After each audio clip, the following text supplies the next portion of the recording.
Well, it's been a while. My standard intro is I don't work for the government and I don't work for the media. If you want to own guns and you're able by law to do so, own as many guns as you want. Now, who we have here on the screen is Joe Jones. Came on the scene recently, offered a $25,000 reward to anyone that could prove that Sandy Hook wasn't a hoax.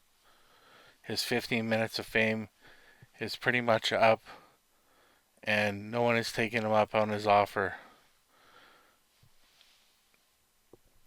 So let's hear what the man has to say. It is 4:13 in the morning on September 1st, 2015. I've just received a telephone call. Actually, I received it earlier, but I didn't have my cell phone with me. It was in another room, so after taking care of some things, I was getting ready to try and get some sleep here, and I discovered a message on my telephone.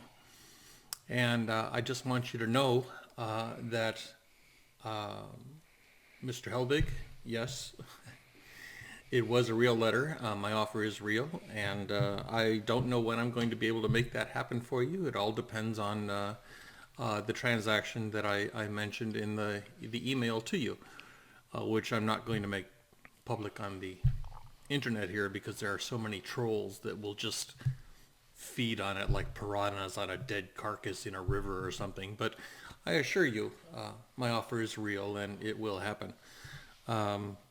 This is the phone conversation, or not the conversation, but the message that Mr. Helbig left, and I am not going to broadcast his telephone number, but I thought you might enjoy this.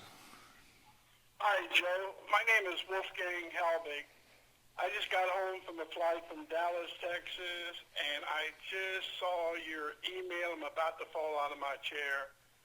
I'll tell you what, Joe, I don't know what to say. If you can make that happen, it'll give us extra life, and I really, really want you to be partners with me. I'm 70 years old.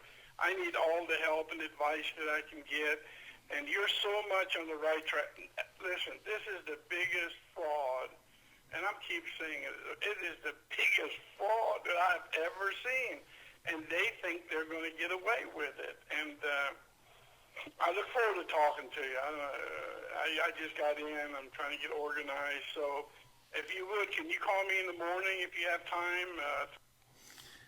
I'm not going to give his telephone number, his cell phone number over the internet because all you trolls are just sitting there drooling and salivating at the thought of actually being able to call him. But Wolfgang Halbig announces his phone number daily plus his home address, so we're not salivating.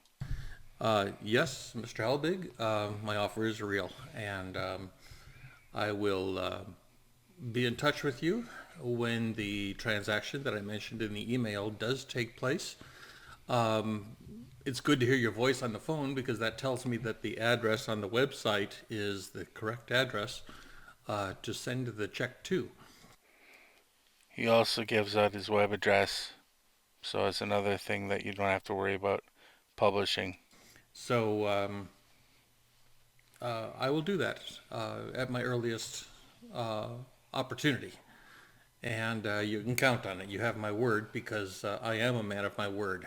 And just wanted to say you're doing a great job. And now we come to the reason for this post. Tuesday, August 11th, 2015, Wolfgang Halbig violates free speech, loses court battle, $23,000 judgment. Sunny, California. Today, Wolfgang Halbig lost an epic court battle that has been quietly waged in the Superior Court of California for the past several months. The court awarded a court's judgment in favor of this blog, Sandy Hook Facts, for just under $23,000 to compensate for damages and costs related to Halbig's attempt to abuse our constitutionally protected free speech. The court specifically found that Halbig was attempting to infringe on free speech and specifically found that we prevailed in that, and we were thus entitled to recovery. A moment of real satisfaction was had early in the hearing when Halbig's attorney meekly requested a little scratch for himself.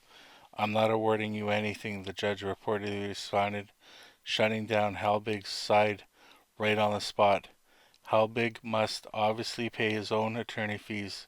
Today's loss, including fees to Halbig's own attorneys in California and Florida, is estimated to be around $30,000.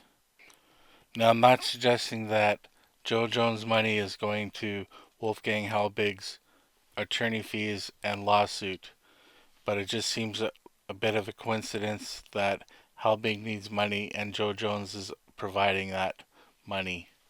Just thought I'd share it with everyone.